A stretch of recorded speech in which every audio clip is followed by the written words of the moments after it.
안녕하세요. 곽상수입니다.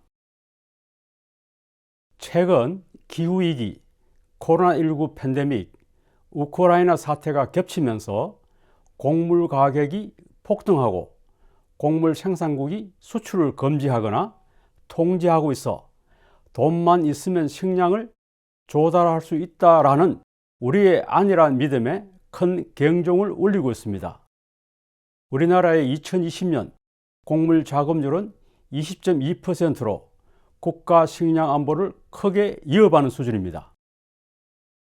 이러한 엄중한 상황임에도 문제는 식량 안보에 대한 정부와 국민의 인식이 크게 달라지지 않고 있다는 것입니다. 더욱이 농산물 생산의 기반이 되는 농지는 도시와 산업화로 인하여 계속 감소하고 있고, 농촌 인구 감소와 고령화로 농촌 지역이 소멸될 위기에 있습니다. 따라서 미래 식량 안보를 확보하고 식량 생산 기반 조성을 위하여 우리는 어떻게 할 것인가에 대해 대응 전략을 시급히 수립할 필요가 있습니다. 크게 국가가 해야 할 일과 국민이 해야 할 일로 구분해서 말씀드리겠습니다. 국가의 역할을 중앙정부, 국회, 지방정부로 나누어 말씀드리겠습니다. 국가는 국민의 생명을 보호할 책임이 있기 때문에 식량 안보의 1차적인 책임은 대통령과 중앙정부에 있습니다. 식량 정책의 근간이 되는 농업, 농촌 및 식품산업기본법이 있습니다. 이하 기본법으로 부르겠습니다. 기본법에는 정부와 지자체는 식량 확보를 위해 최선을 다해야 한다고 명시되어 있습니다. 이 기본법 1조에는 국민의 경제, 사회, 문화의 기반인 농업과 농촌의 지속 가능한 발전을 도모하고 국민에게 안전한 농산물과 품질 좋은 식품을 안정적으로 공급하며 농업인의 소득과 삶의 질을 높이기 위하여 농업, 농촌 및 식품 산업이 나아갈 방향과 국가의 정책 방향에 관한 기본적인 사항을 규정함을 목적으로 한다고 명시되어 있습니다. 농림축산식품부는 기본법에 따라 5년마다 식량 자급률 목표치를 설정 고시하고 이를 달성하기 위하여 노력하게 되어 있습니다. 추진 계획에는 적정 생산 기반의 확보 방안 및 재원의 조달 방안 등도 포함되어 있습니다. 이 법대로라면 2020년 곡물 자급률은 20.2%가 아닌 32%여야 합니다. 곡물 자급률은 1970년 80%에서 지속적으로 떨어졌습니다. 따라서 역대 모든 정부는 식량 정책에 대해 소홀했다고 평가됩니다. 또한 농촌진흥청은 식량 안보 확보를 위한 진정성 있는 연구개발에 최선을 다해야 하며 생명공학 품종 개발을 비롯하여 최첨단 농업혁신 기술을 개발해야 합니다. 또한 농지가 부족한 우리로서는 해농업을 추진해야 하며 이를 위한 연구개발도 적극 추진해야 한다고 생각합니다. 적어도 농림축산식품부, 농촌진흥청은 선진국의 기본 조건인 식량 안보 확보를 위해 정치에 휘둘리지 않고 소신 있는 지속 가능한 농정을 펼치기를 기대합니다. 농지는 식량 생산의 기본이며 농촌 지역 소멸을 막기 위해서 더는 훼손돼서는 안 된다고 생각합니다.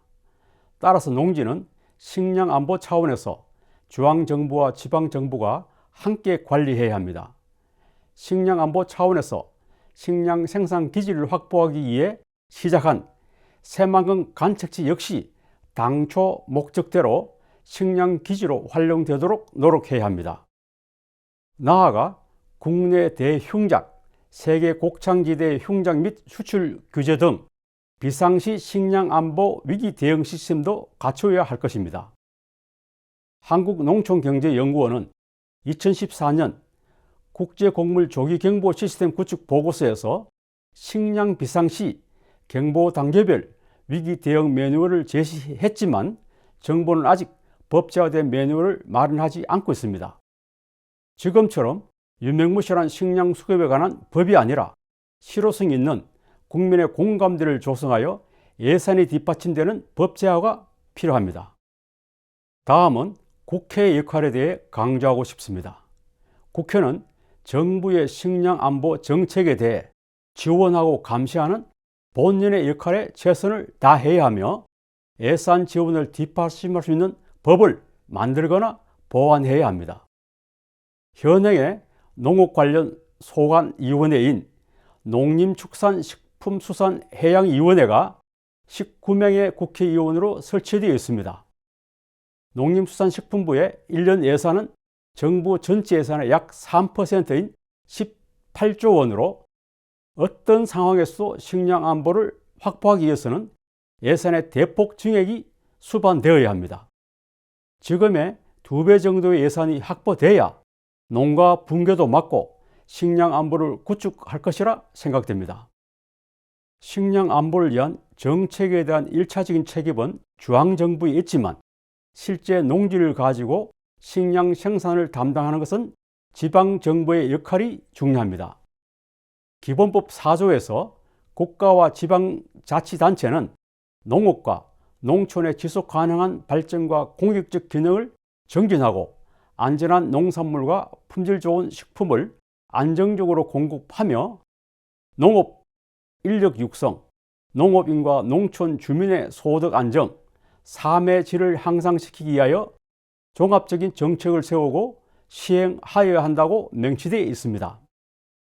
또한 기본법에는 국가와 지방자치단체는 농지가 적절한 규모로 유지될 수 있도록 농지 보존에 필요한 정책을 세우고 시행하여야 한다도 명시되어 있으나 지방정부는 식량 안보 차원의 농지 보존이 아닌 농지를 산업단지 및 택지 조성 등으로 전용하며 이와 무관한 정책을 수립 집행하고 있습니다. 이런 측면에서 지방의회도 식량 정책에 대해서는 제 역할을 하여야 한다고 생각합니다. 다음은 식량 안보 구축을 위한 민간의 노력에 대해 말씀드리겠습니다. 소비자인 국민은 식량 문제를 정확하게 인식하고 가정, 식당, 직장 등에서도 식량 낭비를 줄이는 일에 노력해야 합니다. OECD 국가 가운데 식량 작업률이 최하위임에도 음식물 낭비는 최고 수준입니다.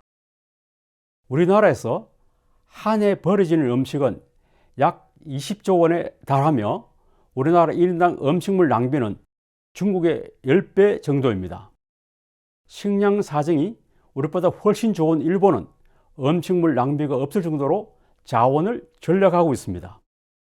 식품 관련 기업뿐만 아니라 대기업도 국가 식량에 대한 이해와 노력이 필요합니다. 식품회사, 곡물회사, 사료회사 등도 원료 농산물을 수입에 의존하고 있습니다. 특히 곡물의 80%를 수입하고 있어 유사시 곡물을 제때 수입하지 못하면 곡물 가격은 폭등할 것이고 그 피해는 고스란히 소비자에게 갈 것입니다. 필요한 수입 물량의 일정 부분을 해외 농업을 통하여 확보하면 가격 경쟁력도 확보할 수 있고 지속 가능한 사업이 가능하리라 생각합니다. 기업이 농지를 꼭 사용할 경우는 국내 간척지 개발이나 해외에서 농지를 조성하여 국가 식량 생산에 영향을 주지 않도록 노력해야 할 것입니다. 식량 안보를 위해서는 언론의 역할도 중요합니다. 특히 정부의 식량 정책이 계획대로 잘 진행되고 있는지에 대한 감시와 모니터링이 필요합니다. 그러나 정해진 식량 밀표가 현저히 못 미치거나 농지가 크게 감소되어도 주요 언론은 크게 다루지 않는 것이 현실입니다. 21세기는 농업이 가장 중요한 산업이고 식량 문제가 가장 위험한 이슈가 될 것으로 전망되는 만큼 언론은 농업 분야를 중점적으로 다룰 필요가 있습니다. 기후위기, 코로나 팬데믹, 우크라이나 사태 등은 국제 식량 수급에 큰 영향을 미치고 있고 상황이 지속되고 심각해지면 세계적인 식량 대란을 맞이할 수 있습니다. 이번 기회에 선진국의 기본 조건인 식량 안보 확립을 위해 정부, 기업, 언론, 소비자 모두가 소 잃고 외양간 고치는 일이 되지 않도록 혼신의 노력을 다해야 하겠습니다. 감사합니다.